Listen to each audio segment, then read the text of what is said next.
I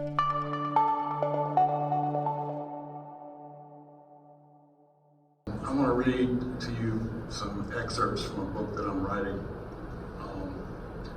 I was born in occupied Austria after World War II. I'm an Army brat. My father was an American soldier, my mother was an Austrian national. We had to leave Austria when the occupation ended. My father was restationed in Germany, where we lived until the early 60s. Our next move was to the States, where we settled in Richmond, Virginia. I realized early that I was different, and that's when I started living two lives.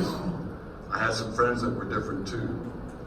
Eventually my parents found out what was going on, and my father punched me and threw me out of the house. No son of mine is going to be queer and live in my house, my father said. Little did he know that was just what I wanted anyway. I was free to live as I chose. I stayed with friends and kept going to school. I was 16 in high school, doing well and working a part-time job as a busboy at a gay restaurant in Richmond. A week later, I was arrested at school for being a deviant and a runaway. My parents had reported me to the police. I was sent to juvenile detention center, where I was stripped and put into solitary confinement. A week later, I saw a psychiatrist who showed me ink blots, asked me questions, and finally told me there was nothing wrong with me. They gave me my clothes back and let me out to the common area. After several weeks with nothing happening, I wrote a letter to my parents and told them that I'd changed my ways and that I would like to come back home. They signed me out. I went back home, where I stayed just long enough until I had bus money to buy a ticket to New York City. I left without telling them. I wasn't going to take a chance of losing my freedom again. I called home when I got to New York, and I told them I was okay. I had a job, an apartment, and I would keep in touch, none of which was true. But I knew in my heart that I could do this. It took me several days to find a job waiting tables, and the cook had an extra room where I could stay until I could find a place. 2 weeks later, I had a place in the West Village and a new job as a waiter at Aldo's, a gay restaurant, which was 1 block from my 3-floor walk-up studio apartment. That week, I celebrated my 17th birthday, and all was well. I was making good money at Aldo's and started sending money home to my parents. By the way, did I tell you they already had 10 kids, soon to be 12, after which they adopted another. I think my parents liked babies, but didn't know what to do with them once they could think for themselves. Anyway, I would go to work in the early evening, get off at midnight, go to the Stonewall Inn nightclub and hang out with friends until about 5 a.m., go to breakfast at the Pink Teacup, pure Southern cooking, and then go home and get some rest, get some sleep so I could start it all over again. Now let me tell you about the New York City gay scene. Most gay restaurants, bars, nightclubs, and bathhouses were run by the mafia. The mafia paid the cops protection money so they could run their business without interruption. Occasionally, the cops had to raid the nightclubs that operated after hours.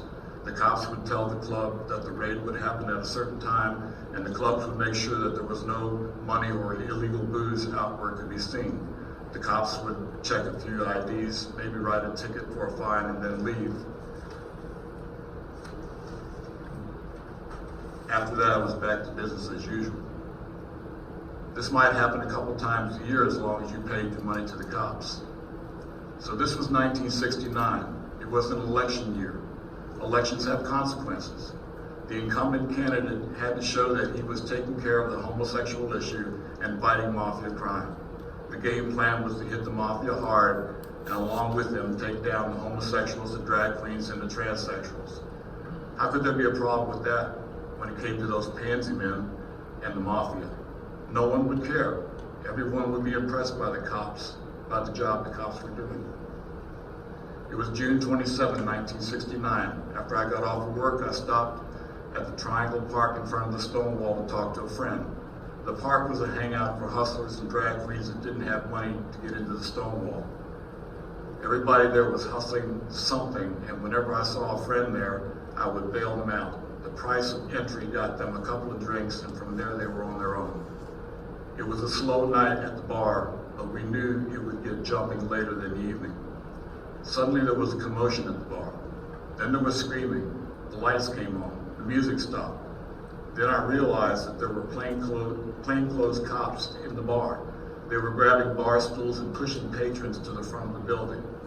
The Stonewall's business permit said it was a bottle club, which meant that people brought their own bottles and the club sold them ice and mixers.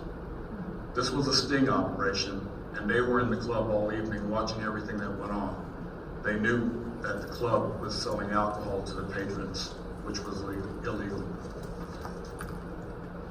That's when I panicked.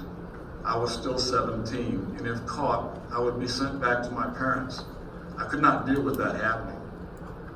They pushed us into a line at the front wall. I kept moving further back in line, trying to figure what my options were. Up at the front of the line, some uniformed cops had arrived.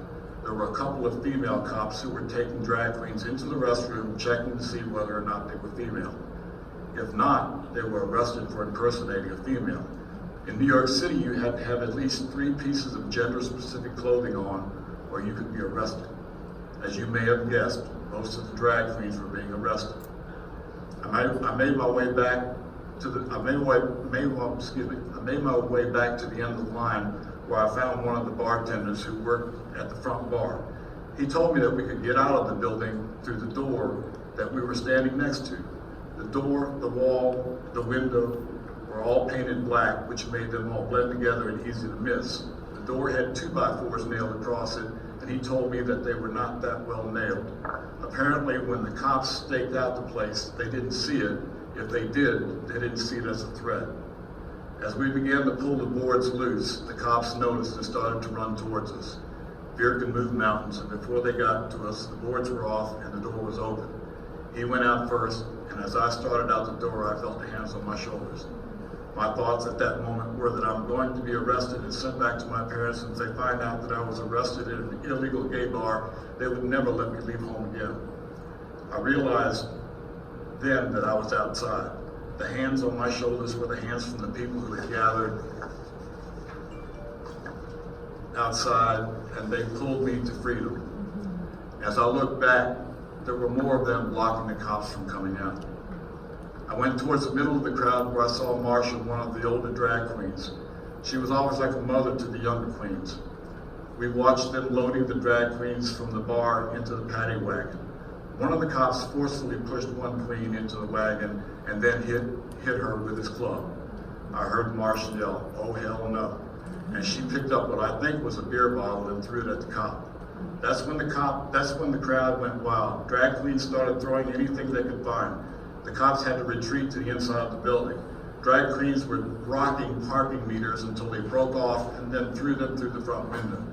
Someone lit a trash can on fire and threw it into the building. The inside caught fire and the cops were hunkered down praying for reinforcements. The fire department arrived in time to put the fire out, but when the busloads of cops arrived, the crowd would not let them out. They started rocking the buses until more cops arrived and we finally had to run. That was the end of the first day.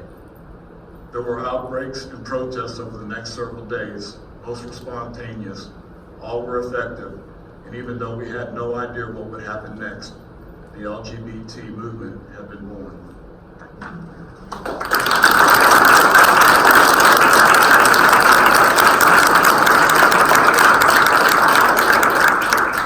The last time he gave this presentation, he was asked by somebody, how was it he was, as a 17-year-old, he was able to get into that bar in the first place? What was it you told him?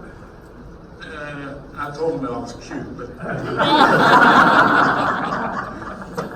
and that might have been so, but I worked in a gay bar restaurant, and all the bartenders and the waiters, we all knew each other, so it wasn't no problem getting into the club. But cute, probably.